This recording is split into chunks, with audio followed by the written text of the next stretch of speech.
Carl here from Brrraaains A Head-Banging Life, here talking about Orden Ogan's brand new album Final Days, the band's latest release following the superb Gunman.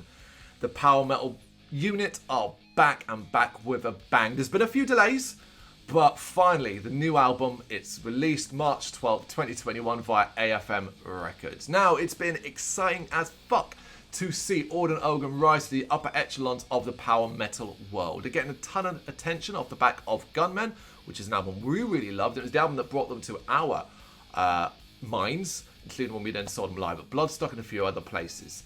But coming off the back of that then comes pressure. And if there is any pressure on Orden Ogan, you wouldn't know it. It's not just pressure like to release a great album, it's to live up to the greatness of the previous album. Pressure that would crush most bands. But of course, Orden Ogan are not most bands. And to be honest, they seem to revel and to demand expectations of their fan base. I had a chat, an interview with C, vocalist C, on this album as well. Go check that out on the channel. It'll give you an idea of how little pressure they felt when it came to this album. But that's not to say this level of fist pumping, head banging, grinning to some power metal comes easy to them. They certainly don't seem to struggle when it comes to putting memorable and catchy music together, which is exactly what they've done here. Kicking off with the riffy powerhouse that is heart of the Android and the hyper head-banging tempo of In the Dawn of the AI. Two very early showcases to ensure everyone is clear from the start that regardless that this hasn't obviously got that whole western feel of Gunman, this is still very much Orden Ogan. The first proper taste of something a little different comes with the much more accessible and poppy, daringly poppy Inferno. Catchy and bouncy, the chorus is such a sing-along. I wasn't sure I'd like this track, but when I heard it, I loved it. I was like, yep, this is a banger, and I'm finding myself wanting to sing along to it.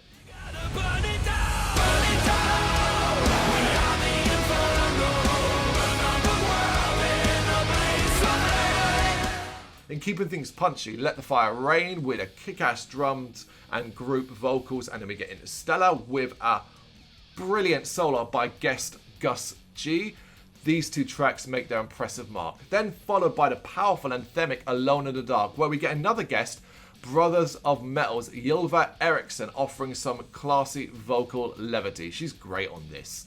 And this is Orden Ogan, at their most varied and often most interesting, to show that they've got a little bit more going on than just those bombastic power metal efforts. But the energy is brought back up for the thumping headbanger that is Black Hole and Hollow. Two fast-paced and crowd-pleasing, easily crowd-pleasing heavy tracks with Orden Ogan's trademark power metal perseverance at their core.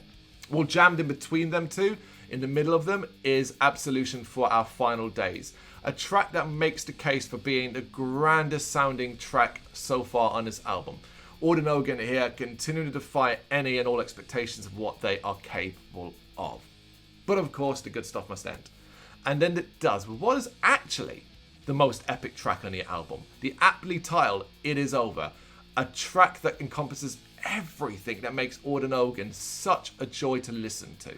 From the chunky riff work, to the enormous drum beat, to the extravagant vocals in the chorus particularly, look out for that, and the wow voice recordings that talk of the end times. This shit will make the hairs stand up on the back of your neck. This is how you do an album closer.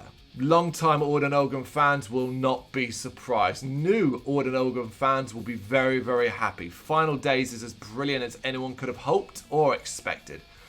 Be honest, I'm beginning to think Orden Ogan are untouchable in the power metal department these days, and albums like Final Days are the sort of thing that solidifies it. There's not much room at the top table of power metal, if we're honest. You know, when you think of the greats of power metal, you don't necessarily think of Orden Ogan. But on the back of this release, we might actually start to go, oh yeah, okay, Blind Guardian, they're up there. Hammerfall, they're up there. Oh, and Orden Ogan. That might actually start happening. They certainly deserve it off the back of not just Gunmen last time, but Final Days, which I think is a brilliant album. But hey, let me know what you think about it in the comments. Thank you very much for watching. You can check us out on gbhbl.com as well as on Facebook, Instagram, Twitter and Tumblr. Go to Patreon to help us out over there. That's patreon.com/gbhbl, as well as Big Cartel, where you can find some of our merchandise. We have a podcast running on SoundCloud and Apple Podcasts. And of course, if you like this video, do us a favour, hit the subscribe button and help the channel grow. Games, horror and heavy metal. What else is life for?